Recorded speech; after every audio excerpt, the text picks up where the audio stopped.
Hello guys, क्या हाल चाल आप सबके। तो आज हम पढ़ेंगे livestock and poultry management का चैप्टर नंबर 6 जिसका नाम है rising and feeding of farm animals. Weaning of calf. अब समझो कि वीनिंग क्या होता है। Separation of calf from the mother after parturition is called as weaning. किसी बछड़े के जन्म के बाद उसे उसकी मां से अलग कर देना ही वीनिंग कहलाता है। A calf can be weaned immediately after birth और after colostral period of 3 to 5 days। जो एक बछड़ा होता है ना, वो या तो पैदा होते ही वीन कर दिया जाता है, मतलब पैदा होते ही मां से अलग कर दिया जाता है, और आफ्टर कोलेस्ट्रल पीरियड, या फिर जो कोलेस्ट्रल पीरियड होता है ना, जो उसे कोलेस्ट्रम पिलाते हैं, यानी कि 3 से 5 दिन के बाद उसे अलग कर दिया जाता है। इन नॉर्मल कंडीशंस में वेयर सकलिंग इज प्रैक्टिस्ड, जहां पर सकलिंग प्रैक्टिस की जाती है, मतलब जहां पर कोलेस्ट्रल पीरियड तक रखा जाता है या फिर उसके बाद तक रखा जाता है बच्चे को अपनी मां के पास। Cows are weaned naturally after 6 to 12 months of age. जहां पर ये प्रैक्टिस होती है ना वीनिंग, वहां पर अपने आप छोड़ देता है बछड़ा अपनी मां का दूध पीना। कितने दिनों बाद? 6 से 12 महीनों के बाद। Advantages of weaning system. अब समझो कि एडवांटेजेस क्या है वीनिंग करने के। सबसे पहला है if the calf is dead, यदि बछड़ा मर जाता है, then there is no difficulty in regular milking of its mother. तो इसमें क्या कह रहा है, अगर बछड़ा मर जाता है ना, तो उसकी माँ की रेगुलर मिल्किंग में कोई भी प्रभाव नहीं पड़ेगा। मतलब अगर वो 15 लीटर दूध देती थी ना, तो अभी भी 15 लीटर ही दूध देगी, चाहे उसका बछड़ा मरे या जिए। इन दिस सिस्टम, इस सिस्टम में the scientifically right amount of milk is fed to the calf. इसमें क्या होता है कि साइंटिफिकली राइट अमाउंट हम बछड़े को पिला सकते हैं मिल्क का। जैसे कि हमने पिछले चैप्टर में पढ़ा था कि एक बछड़ा है ना, उसको 8 से 10% उसके बॉडी वेट के हिसाब से दूध पिलाना होता है, तो वो साइंटिफिकली राइट अमाउंट होगी उस बछड़े के लिए। तो उस तरह से हम बछड़े को पिला सकते हैं दूध साइंटिफिकली राइट अमाउंट में। So it is economically and good for the health of cows. तो ये क्या होगा, ये इकोनॉमिकली हमारे लिए गुड होगा। मतलब अगर जो बछड़ा है ना वो ज्यादा दूध नहीं पिएगा ना, तो हम उतना दूध को बेच सकेंगे और हमें इकोनॉमिक फायदा मिलेगा। And good for the health of cows, और जो बछड़े हैं ना उनकी हेल्थ पे भी सही असर पड़ेगा, मतलब उनकी हेल्थ भी सही हो जाएगी, क्योंकि एक प्रॉपर अमाउंट में, राइट अमाउंट में उसको मिल्क पिलाया जा रहा है। तीसरा है control of some disease such as diarrhoea, white scour etcetera can be done by this system. जब बच्चा हद से ज्यादा दूध पी लेता है ना, तो उसको क्या हो सकता है, डायरिया हो सकता है, यानी कि दस्त हो सकते हैं, और व्हाइट स्कोर यानी कि सफेद दस्त हो सकते हैं। Can be done by this system, तो इनसे प्रिवेंट हो सकता है, मतलब वो बच सकता है, कंट्रोल में ला सकते हैं हम इन बीमारियों को। Actual milk yield can be measured in this system. जो एक्चुअल मिल्क यील्ड है ना हमारी गाय का, यानी कि हमारी गाय कितना दूध देती है एक्चुअल में, उसको हम आसानी से मेजर कर सकते हैं।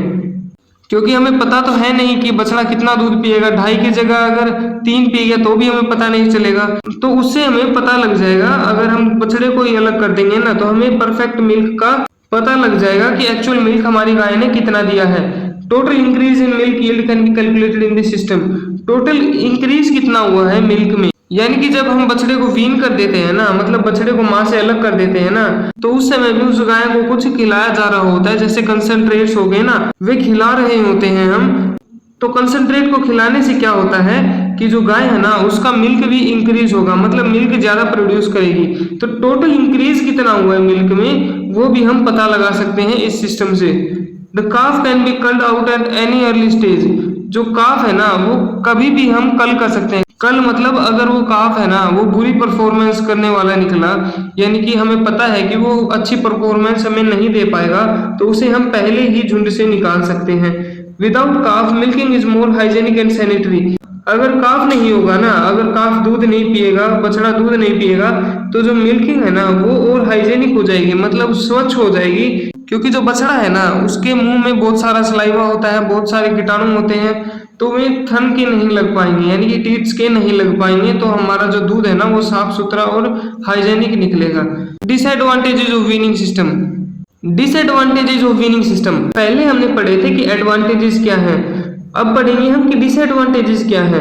Weaning is a problematic in bos indicus and buffaloes due to strong maternal instinct. तो इसमें क्या बता रखा है, सबसे पहले तो ये समझो कि बोस इंडिकस क्या होता है। बोस इंडिकस भैंसों का साइंटिफिक नेम होता है, बफेलोज का साइंटिफिक नेम होता है। तो अब इसमें क्या दिखा रखा है, ये क्या बताना चाहता है कि जो बफेलोज होती है ना, यानी कि भैंसें होती है ना, उनका अपने बच्चे के प्रति बहुत ज़्यादा लगाव होता है, बहुत ज़्यादा स्ट्रॉन्ग लगाव होता है। तो इस कारण हमें प्रॉब्लम फेस करनी पड़ सकती है, क्योंकि हो सकता है कि अपने बच्चे से दूर जाने के गम में हमारी जो भैंस है ना वो दूध देना भी बंद कर दे।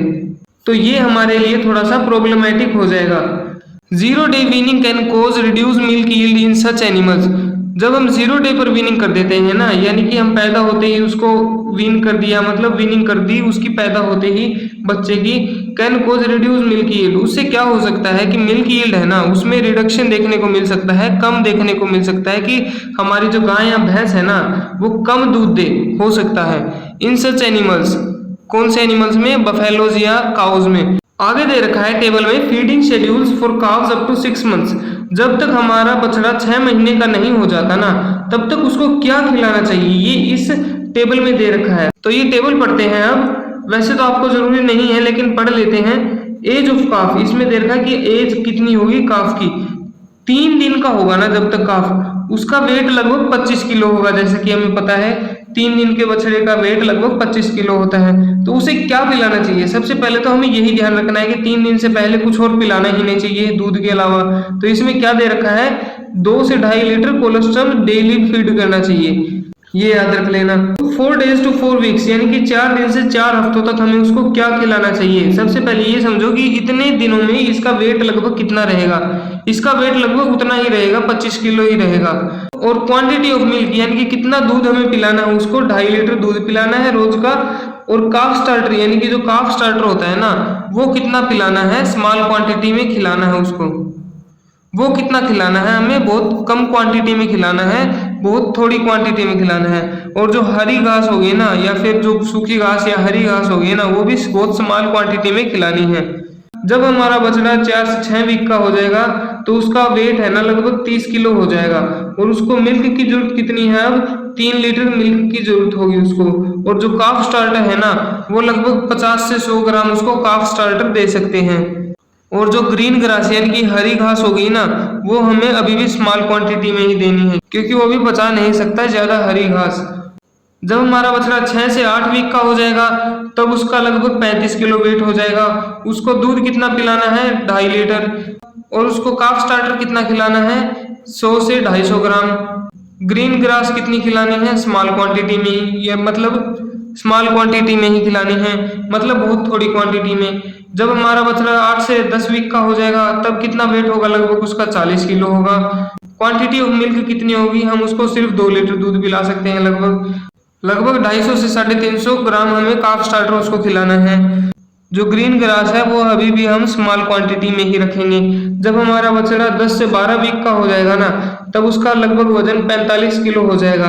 और जो मिल्क है ना वो हम कितना कर देंगे? जैसे यहाँ पर देख रहे हैं आप कम होता जा रहा है मिल्क, तो यहाँ पर आके हम 1.5 लीटर मिल्क देंगे उसको। और जो काफ स्टार्टर है ना, काफ स्टार्टर कितना होगा? 350 से 500 ग्राम हम उसको काफ स्टार्टर देंगे। और 1 किलो हम हे दे सकते हैं। हे यानी कि जो सूखा चारा हो गया ना वो दे सकते हैं, या फिर ग्रीन ग्रास दे सकते हैं। जब हमारा बछड़ा 12 से 16 वीक का हो जाएगा ना, 12 से 16 हफ्तों का हो जाएगा तो उसका वजन लगभग 55 किलो हो जाएगा। मिल्क अब बंद कर देंगे, आगे मिल्क बंद ही कर देंगे, आगे मिल्क की कोई जरूरत नहीं है उसे।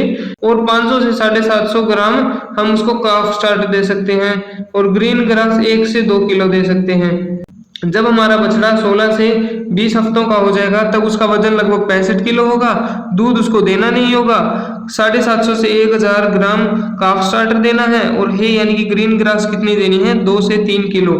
जब हमारा बछड़ा 20 से 24 हफ्तों का हो जाएगा ना तब उसका वजन कितना होगा? लगभग 75 किलो। मिल्क हमें देना ही नहीं है। और काफ स्टार्टर कितना खिलाना है उसे? 1 से 1.5 किलो के बीच में हमें उसे काफ स्टार्टर खिलाना है। ग्रीन ग्रास यानी कि हरा चारा कितना खिलाना है हमें? 3 से 5 किलो। अगली टेबल में क्या दे रखा है? Feeding schedule of growing animals. तो इसमें क्या दे रखा है? फ्रॉम 6 मंथ्स ऑनवर्ड, यानी कि जब हमारा 6 महीने का था ना तब तक के लिए तो ऊपर वाली टेबल थी। अब 6 महीने के बाद जब हमारा जो बछड़ा होगा ना उसके लिए कौन सी हमें डाइट प्लान करनी है वो आगे दे रखा है। जब हमारे बछड़े की उम्र 6 से 9 साल होगी ना तो उसका अप्रोक्सीमेट बॉडी वेट यानी कि लगभग उसका बॉडी वेट 70 से 100 किलो होगा। मिक्सचर कितना देना है हमें? कंसंट्रेट्स यानी कि खल या बिनोले कितने देने हैं हमें उसे? 1.5 से 1.75 किलो हमें कंसंट्रेट देने हैं, यानी कि खल या बिनोले देने हैं। घास कितना खिलाना है उसको? 5 से 10 किलो खिलाना है। जब हमारा बछड़ा 9 से 15 महीने का हो जाएगा ना, तो उसका वेट लगभग 100 से 150 किलो हो जाएगा। कंसंट्रेट यानी कि खल बिनोले कितने खिलाने हैं? 1.75 से 2.25 किलो हमें उसे कंसंट्रेट खिलाने हैं। ग्रास कितनी खिलानी है? 10 से 15 किलो। जब हमारा बछड़ा 15 से 20 महीने का हो जाएगा तो उसका वजन कितना हो जाएगा? लगभग 150 से 200 किलो हो जाएगा। उसे कंसंट्रेट कितना खिलाना है? 2.25 से 2.5 किलो तक। ग्रास कितनी खिलानी है? 15 से 20 किलो तक। और जब हमारे बछड़े की उम्र 20 महीने से ऊपर की हो जाती है ना, तो उसका वजन लगभग 200 से 300 किलो होता है और हमें कंसंट्रेट कितना खिलाना चाहिए उसको? 2.5 से 2.75 किलोग्राम हमें उसे कंसंट्रेट खिलाना चाहिए। और घास कितना खिलाना चाहिए? 15 से 20 किलो। फीडिंग ऑफ कैटल, अब हमने बछड़े को तो खिला दिया, लेकिन गाय को क्या खिलाना है इसमें दे रखा है अर्ली लैक्टेशन। अर्ली लैक्टेशन के क्या मतलब आगे दे रखा है? The recently calved high producing cow is unable to eat through feed to support her milk production. जो गाय अभी अभी अपने बच्चे को जन्म देती है ना, तब उसके अंदर उतने न्यूट्रिएंट्स नहीं होते कि वो पूरे मिल्क प्रोडक्शन को सपोर्ट कर सके, यानी कि उसके अंदर इतने न्यूट्रिएंट्स नहीं हो सकते कि वो प्रॉपर अमाउंट में मिल्क प्रोड्यूस कर सके। और ऊपर से वो खा भी नहीं सकती है क्योंकि वो अर्ली लैक्टेशन पीरियड में है, यानी कि अभी अभी जिस गाय ने जन्म दिया है ना, वो खाना बहुत कम खाएगी या फिर खाएगी ही नहीं। तो उसकी जो बॉडी है ना, उसमें न्यूट्रिएंट्स की कमी होगी। न्यूट्रिएंट्स की कमी होगी तो मिल्क प्रोडक्शन वो सपोर्ट नहीं कर पाएगी, मिल्क प्रोडक्शन कम करेगी।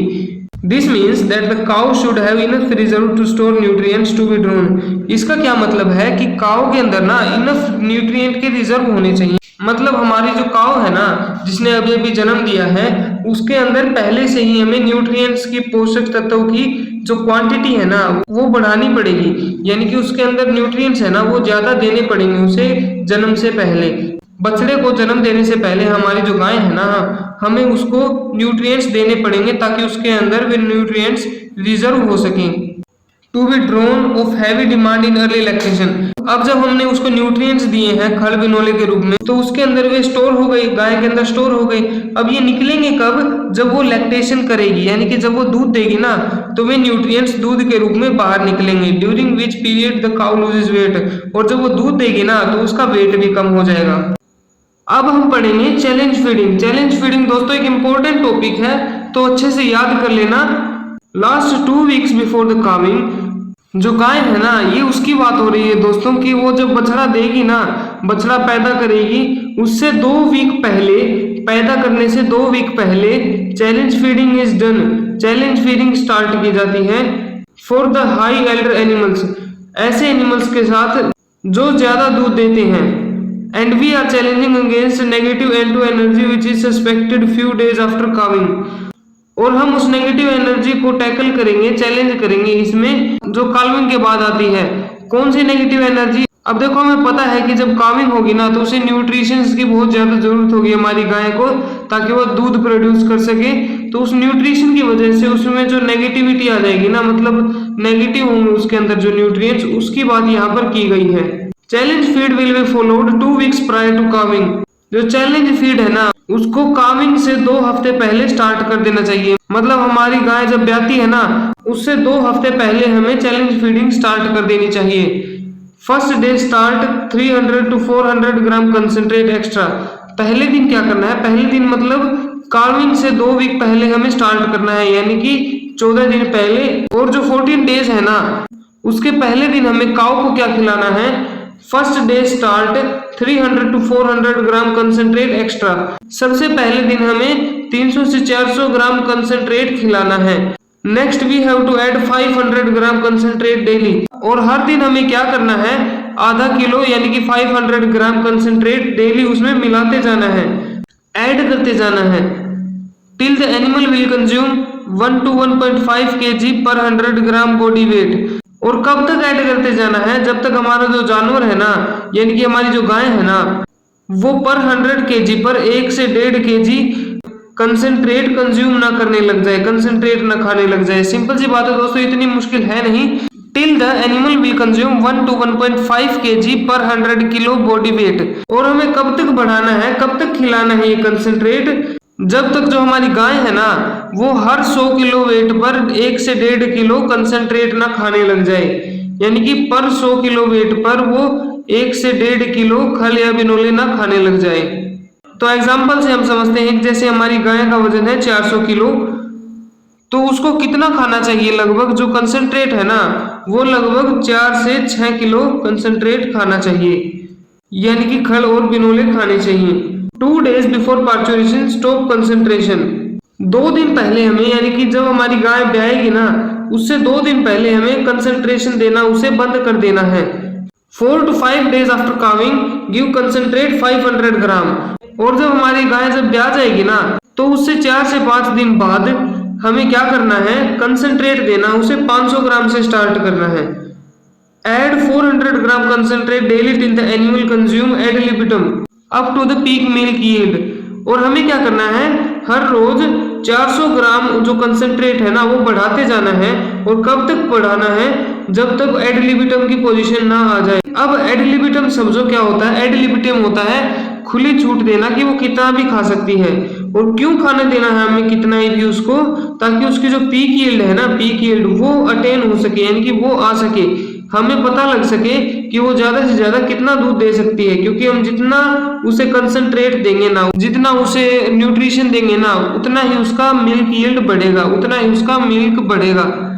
आफ्टर पीक मिल्क यील्ड, जब पीक मिल्क यील्ड होगा ना, यानी कि हमें पता लग जाएगा कि वो हमारी गाय कितना दूध दे रही है, provide concentrate according to milk yield per day, तो अब हम उसे कितना कंसंट्रेट यानी कि कितने खल बिनोले खिलाने हैं, किसके हिसाब से खिलाने हैं हमें, कि उसका मिल्क यील्ड पर डे कितना है, यानी कि प्रतिदिन वो कितना दूध देती है। फॉर कैटल, एक गाय के लिए हर 2.5 से 3 किलो मिल्क पर उसे 1 किलो कंसंट्रेट खिलाना है, यानी कि अगर कोई गाय है वो 30 लीटर दूध दे रही है तो हम उसे 10 किलो कंसंट्रेट खिलाएंगे। And in buffalo 1 kg concentrate for every 2 to 2.5 kg milk, और भैंसों में क्या होगा, हर 2 से 2.5 किलो मिल्क पर 1 किलो उसको कंसंट्रेट खिलाना है, यानी कि अगर हमारी गाय है ना वो 25 लीटर या 20 लीटर दूध दे रही है तो हमें उसे कंसंट्रेट कितना खिलाना है, 10 किलो खिलाना होगा। अब ये एक चार्ट दे रखा है, ये टेबल दे रखी है, क्या दे रखा है इसमें, चैलेंज फीडिंग का शेड्यूल कैसे होगा। इसमें समझो लास्ट 2 weeks बिफोर काविंग, हमारी गाय के ब्याने के 2 हफ्ते पहले का पीरियड, स्टार्टिंग फ्रॉम 500 ग्राम, हमें स्टार्टिंग कहां से करनी है, 500 ग्राम से करनी है, यानी कि पहले दिन उसको 500 ग्राम कंसंट्रेट देना है, और धीरे धीरे यानी कि 300 से 400 ग्राम डेली उसको बढ़ाते जाना है। और कब तक बढ़ाना है, जब तक हमारी जो गाय है ना वो पर 100 किलो पर 1 से 1.5 किलो कंसंट्रेट ना खाने लग जाए। फर्स्ट 2 weeks ऑफ लैक्टेशन, जब हमारी गाय ब्याह जाती है ना, एक बछड़ा ले आती है तो उसका लैक्टेशन पीरियड स्टार्ट हो जाता है, मतलब वो दूध देने लग जाती है, लैक्टेशन पीरियड स्टार्ट हो जाता है। तो उसके पहले 2 हफ्ते में क्या करना है, हमें 500 ग्राम पर डे के हिसाब से उसको कंसंट्रेट खिलाना है, उसको खल या बिनोले खिलाने हैं 500 ग्राम पर डे के हिसाब से। और कब तक खिलाने हैं, फ्री चॉइस तक, मतलब उसकी मर्जी है कितना खाना चाहती है वो तब तक। Second week to peak yield, और जब दूसरा वीक आ जाएगा ना, यानी कि दूसरे वीक पीक यील्ड के बाद आ जाएगा ना, उसे हम टेस्ट डे भी कहेंगे। क्यों कहेंगे, क्योंकि हम उस समय टेस्ट कर रहे होंगे कि हमारी जो गाय है ना वो कितना दूध प्रोड्यूस कर सकती है। तो उसमें क्या करेंगे, हम फ्री चॉइस रखेंगे गाय को, इसीलिए ताकि वो कितना भी खाना खा सके, जिससे हमारा जो दूध है ना वो हमें पता लग सके कि हमारी गाय कितना दूध दे सकती है। From test day onwards, test day के बाद जो भी दिन आएंगे उसकी बात बता रहा है ये। According to production as per thumb rules, production के हिसाब से क्या करना है, हमें हर 2.5 किलो मिल्क पर 1 kg कंसंट्रेट खिलाना है। किसको खिलाना था, भैंस की बात हो रही है दोस्तों, हर 2.5 किलो मिल्क पर 1 किलो कंसंट्रेट। और गायों में क्या था, हर 3 लीटर पर 1 किलो कंसंट्रेट। रिमेनिंग लैक्टेशन, यानी कि जो दिन बच गए ना जिसमें हमारी गाय दूध देगी, उसमें क्या करना है, concentrated adjusted to monthly test of milk production, concentrate को एडजस्ट करते रहेंगे कि वो कितना मिल्क प्रोड्यूस कर रही है उस हिसाब से।